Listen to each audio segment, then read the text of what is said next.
Subscribe कीजिए BS audio studio Balpur को और बेल आइकन को दबाना ना भूलें।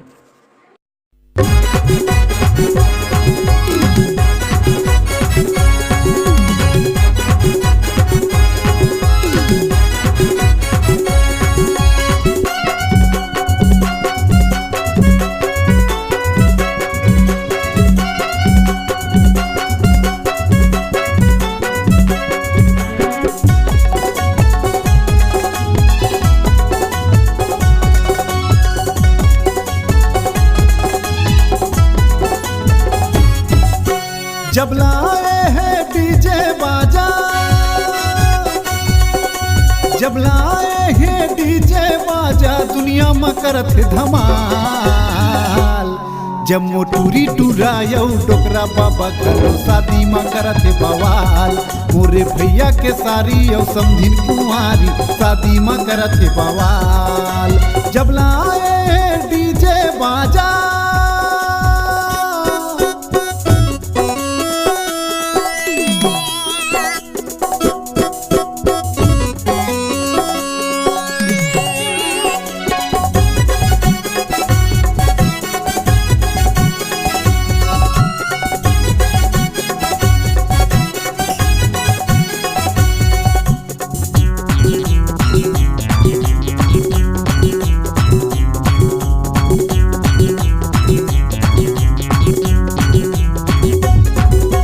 छत्तीसगढ़ के सब डीजे वाला में सब जगह में धूम मचावा थे, सब जगह में धूम मचावा थे। आनी बानी के गाना चला के सब झला नचावत है, आनी बानी के गाना चला के सब झला नचावत है।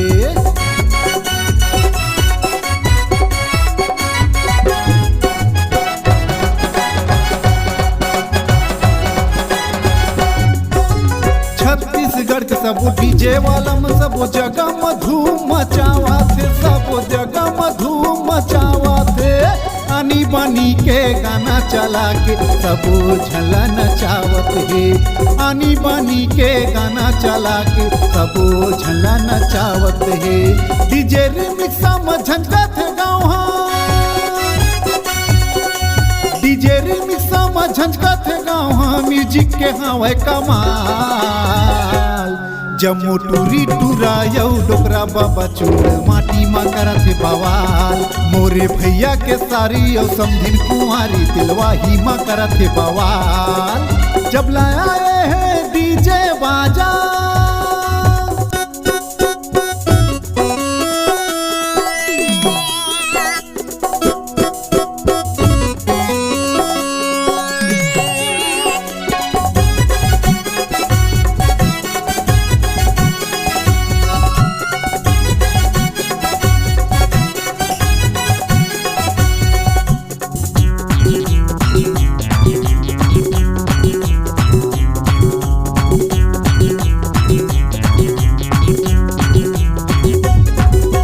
उड़िया नागपुरी छत्तीसगढ़ी भोजपुरी संग धुर्रा उड़ावत है नागिन धुन, धुर्रा उड़ावत है नागिन धुन।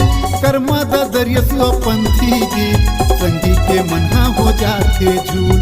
कर्मा दरिया पंथी गीत, संगी के मन्हा हो जाते झूल।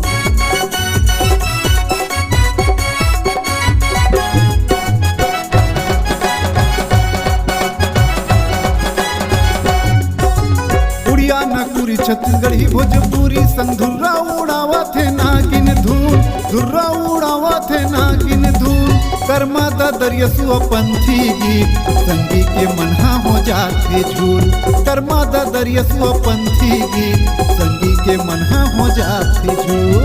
डीजे बिना कुछ मजा नहीं आवे, डीजे बिना कुछ मजा नहीं आवे, एकरो नहीं है जवाब।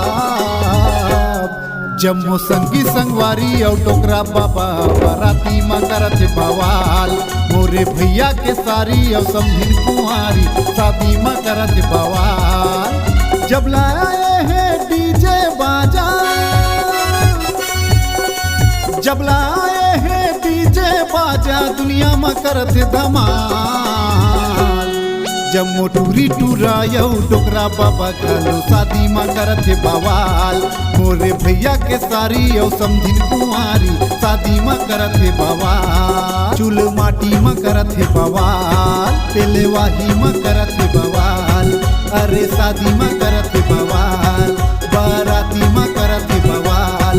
अरे डीजे माँ करत हे बवाल रे।